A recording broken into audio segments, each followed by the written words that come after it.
La semana pasada le platiqué aquí la decisión o la serie de decisiones tomadas por el Consejo General del Instituto Nacional Electoral después de una maratónica sesión en la que el Consejo decidió aplicar sanciones a partidos y a candidatos. Algunas de estas decisiones más polémicas que otras, algunas de ellas controversiales, que han producido reacciones de enojo y de rechazo entre los afectados. Le agradezco mucho a la consejera electoral Carla Humphrey que nos acompañe esta noche para platicar un poco acerca de estas decisiones, la base sobre la cual el Consejo General decidió aplicar estas sanciones, las disposiciones legales que le dan estas atribuciones al Consejo General y de manera un poco más detallada entrar en la particularidad de dos casos que me parece a mí que fueron los más polémicos, el que tiene que ver con la sanción al Partido Verde. Quizá valdría la pena, consejera, buenas noches, empezar con esto y luego hablar de Movimiento Ciudadano y el caso del candidato al gobierno del Estado de Nuevo León, etcétera. Muchas gracias, antes que nada, Carla, y muy buenas noches. Gracias, Guillermo, gracias por este espacio. Un saludo a ti y a tu auditorio. ¿Por qué no empezamos por expresar de manera general qué es lo que ocurrió en la sesión de la semana pasada, qué es lo que sucedió en esta sesión de consejo y por qué se llegó a estas decisiones? Pues como bien lo señalas, fue una maratónica sesión, duró alrededor de 16 horas seguidas y tenemos el plazo legal para resolver a más tardar el 22 de julio todo lo que tiene que ver con la fiscalización de los recursos de los partidos políticos en campañas, tanto de partidos como de candidaturas. Ese, digamos, plazo legal venció jueves 22 de julio, ya 23, y por tanto es que tuvimos que resolver todo lo necesario, tanto de revisión de informes como de todas las quejas que se presentaron. En esa sesión de consejo resolvimos 491 quejas, que no son las únicas. En las últimas 3 o 4 sesiones de consejo ya habíamos resuelto distintas quejas que se habían presentado por estas materias, y lo que sí resolvimos ahora fueron los informes, tanto de todas las campañas locales como de la campaña a diputaciones federales. Por distintas irregularidades, tanto en estas quejas como en la revisión de informes, el INE impuso alrededor de 1,200 millones de pesos a distintos partidos políticos y candidatos y candidatas.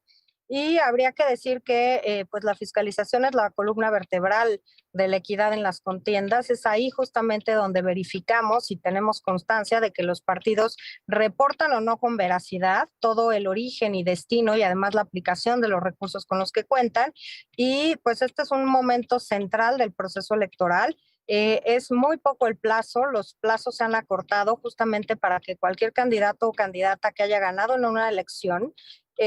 la sala superior tenga todos los elementos para determinar en su caso si hay alguna de las causales de nulidad y por tanto anular un proceso electoral y que se tengan que realizar elecciones extraordinarias. El INE en todo caso solo determina si hubo un rebase, las consecuencias de este rebase las determina la sala superior del Tribunal Electoral del Poder Judicial de la Federación, pero digamos que ahora están los partidos y candidaturas en el plazo de, si se sienten agraviados con alguna de estas resoluciones, presentar las apelaciones correspondientes que deben resolverse en sede jurisdiccional. Además, diría que en el caso de la Cámara de Diputados y Diputadas también existe otro plazo constitucional que señala que a más tardar el 23 de agosto el INE tiene que hacer la asignación de todas estas diputaciones por el principio de representación proporcional, así que la sala pues tiene un plazo también acotado para resolver, porque recordemos que el inicio del periodo ordinario de sesiones es el 1 de septiembre y la Cámara ya tiene que estar conformada en su totalidad para este día. Carla, bueno, debo subrayar que diste el monto total de las sanciones económicas, que no se había tenido uno así antes en la historia, más de 1,200 millones de pesos, ¿verdad? Sí, más de 1.200 millones de pesos, que además, por disposición legal, estos recursos son reintegrados a la tesorería que tiene necesariamente que destinar al CONACYT. Esto sucede desde hace muchos años y también tiene que ver con que es el proceso electoral más grande de nuestra historia, que a partir de 2014 que cambió la constitución y el marco electoral en nuestro país, la única autoridad encargada de revisar los ingresos y los egresos de partidos políticos y candidaturas es el Instituto Nacional Electoral, y con más de 20.400 cargos de elección popular en todo el país, pues es la elección que también ha considerado mucho mayores retos para fiscalizar cada peso y cada centavo que se reporta y también los que no se reportan, pero que son utilizados en campañas electorales.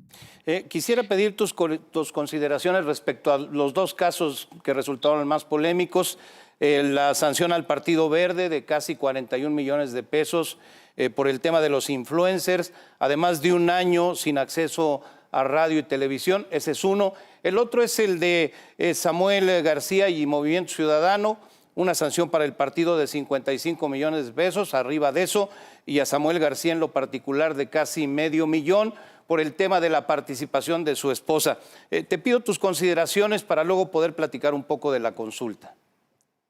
Te diría que en el caso del Partido Verde Ecologista, lo que determinó el Instituto Nacional Electoral por mayoría de votos es que se trataba de una estrategia, es decir, el partido había sido o es reincidente en generar una estrategia en días de veda electoral para promover a sus candidaturas y a sus programas, digamos, de gobierno o planes de gobierno, plataformas, utilizando a estas personas famosas, llamémoslo así, en procesos anteriores, pues quizá eran artistas o gente que se dedicaba a la televisión, ahora ha cambiado a este modelo de influencers, pero no dejan de ser personas que tienen una incidencia muy importante en las y los ciudadanos, y que es por eso que incluso los partidos políticos acuden a estas personas para promover sus candidaturas, sus plataformas de gobierno y en este caso incluso en veda electoral, para solicitar el apoyo de la ciudadanía o que ellos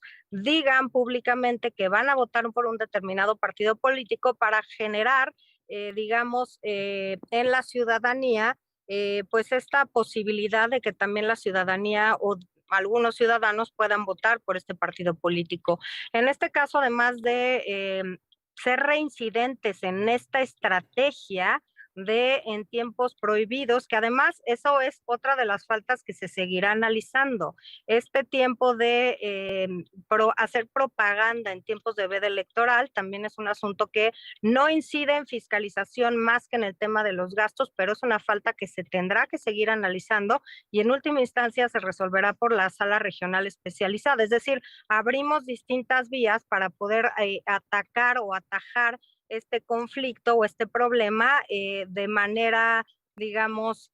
total, ¿no? Una parte tiene que ver con los recursos que se invierten para pagar a este tipo de personas y otra tiene que ver con la violación del partido a esta veda electoral. En este sentido, se determinó que el partido había erogado para pagar a estas personas denominadas influencers cerca de 21 millones de pesos y por tanto se le aplicó el 200% del monto que presumimos y que nosotros tenemos por acreditado que erogó para pagar a estas personas, que por supuesto además no reportó en los gastos de campaña y que nosotros además sumamos a los gastos de campaña. Y además, pues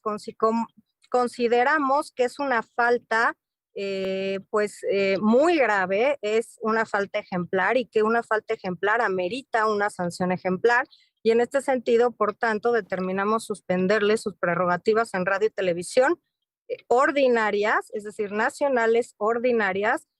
por un año, porque creemos que incluso puede ser una medida de reparación de estas personas contratadas o pagadas por el partido que incumplen con la veda electoral. Y por supuesto también pues daremos vista a la Fiscalía Especializada de Delitos Electorales porque estas personas están cometiendo un delito por incumplir con la veda electoral. Es decir, estamos haciendo un tratamiento, por decirlo así, holístico de esta falta para determinar las consecuencias de cada uno de los actos. Por lo que determinamos la semana pasada, hubo un incumplimiento de reportar estos gastos.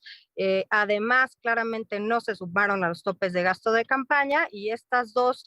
conductas ameritaron que los sancionáramos con el 200% del monto implicado y que da lugar a 41 millones de pesos. Y además, con una sanción que nunca había sido impuesta por el INE, se establece suspenderles las prerrogativas en radio y televisión por este plazo de 1 año. Sí, esto es en el caso del Verde. En el caso de MC y Samuel García, su esposa también. En ese caso, habría que señalar que es un caso novedoso porque es un caso de una persona física con actividades empresariales, porque este era su régimen, así se registró ella. Es más, ella tiene una marca registrada con su nombre porque pues ella recibía recursos de promocionar distintos bienes y servicios en su propia red o plataforma digital, en su red social, y por tanto, pues que ella estuviera acompañando al candidato. Por supuesto, esto no es motivo de observación. El debate se quiere llevar por otro lado, si es violencia de género, sí, por qué ella no podía apoyar al marido. Ese no es el tema, no es si lo podía o no lo podía acompañar, el tema no es, y claramente no es violencia política contra las mujeres, el tema es si ella podía hacer estas aportaciones de su modus vivendi, porque ella vive de eso, o por lo menos percibe recursos de eso, y eso tenía que ser reportado. Primero, si esta aportación era legal o ilegal, y en cualquier caso tenía que ser computado para tope de gastos de campaña. La mayoría del Consejo General determinó que siendo una persona física con actividades empresariales, particularmente en este rubro, una aportación en el rubro al que ella se dedica está prohibido por el reglamento de fiscalización. Podemos debatir si esto es jurídicamente correcto, si, como yo creo, ella podía haber aportado hasta determinado límite, como cualquier otra persona moral tiene un límite para hacer aportaciones a partidos y a candidatos y a candidatas, pero el tema es que el reglamento de fiscalización claramente determina este supuesto, que no pueden aportar del, digamos, de la materia o del negocio o de la forma en que ellos obtienen pues la manera de sustentarse o de pagar o que les pagan por estas actividades, que eso es lo que hizo la esposa del candidato, porque justamente lo que hacía es subir en sus redes sociales distintos eventos de campaña, distintas formas para incidir en la campaña del candidato. También lo computamos con base en distintas investigaciones que se hicieron en la unidad de fiscalización y se llegó a determinar pues que esto tenía un costo de alrededor de 27 millones de pesos. También como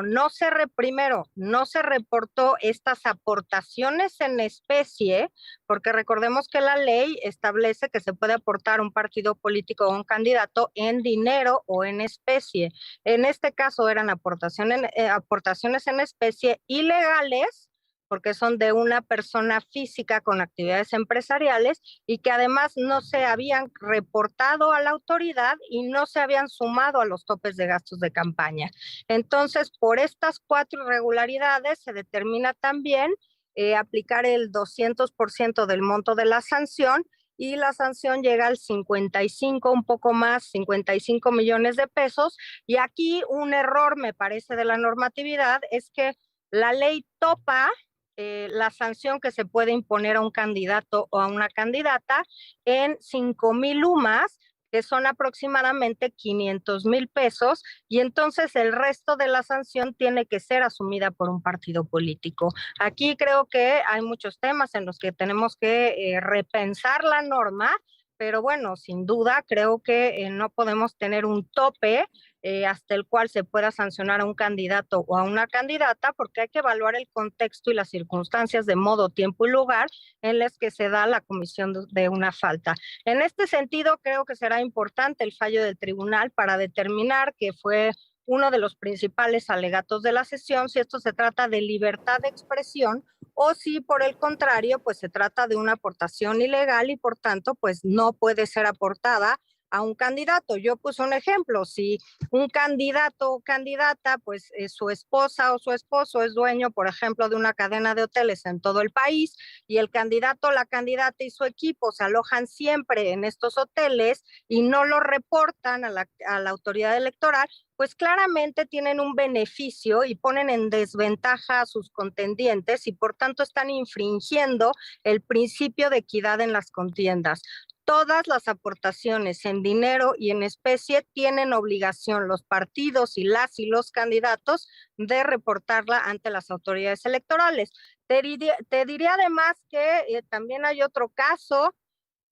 otros dos casos que me parecen importantes. En el caso de la gubernatura de Nuevo León, también la triangulación desde empresas fachada, incluso unas donde el otrora gobernador tiene acciones, es accionista, para mandar estos recursos a sus familiares y de ahí que los familiares los transfirieran a las cuentas del partido político, lo que claramente habla de una triangulación de recursos maquinada para evitar los límites legales. Y la segunda, que el Consejo General prefirió voltear hacia otro lado, es el tema de aportaciones de gobiernos de otras entidades para financiar campañas de otros estados de la República y que con prueba plena, porque hubo una prueba plena que obra en los expedientes de la autoridad electoral, no se quiso entrar al fondo de esa queja y se optó por desechar. Entonces me parece que como autoridad electoral en algunos temas están volteando hacia otro lado y están dejando de ver las cosas muy relevantes por sancionar, y no hablo de influencers obviamente y no hablo de triangulación de empresas fachada, pero muchas faltas de forma sin voltear a ver los grandes problemas que estamos viendo en el financiamiento de las campañas electorales. Pues es muy interesante todo lo que refieres y ya nos extendimos un poco más de lo que yo esperaba en el tema, pero me parece que es muy relevante explicarlo así y que la gente pueda considerarlo de esta manera, porque dicho solo superficialmente no se alcanza a comprender de fondo. Y me parece que esta era una explicación importante que había que regalarle al público para que pueda entender mejor sobre qué bases llegó a tomar ciertas determinaciones el Consejo General del Instituto Nacional Electoral, que no solo llegó ahí como, ay, se me ocurrió poner esta sanción o esta otra, sino que después de hacer un análisis de fondo de estos casos, tomó las decisiones de las que hemos hablado. Tendremos en el curso de la semana la oportunidad de platicar sobre la consulta, si me permites, y por ahora te agradezco mucho este tiempo para poder hacer esta explicación que desde mi punto de vista hacía falta con este detalle, Carla. Te lo aprecio mucho. Al contrario, gracias por este espacio y encantada de platicar sobre la consulta popular el día que les quede bien a ustedes. Muchas gracias, Carla Humphrey, consejera electoral. Te aprecio mucho tu tiempo.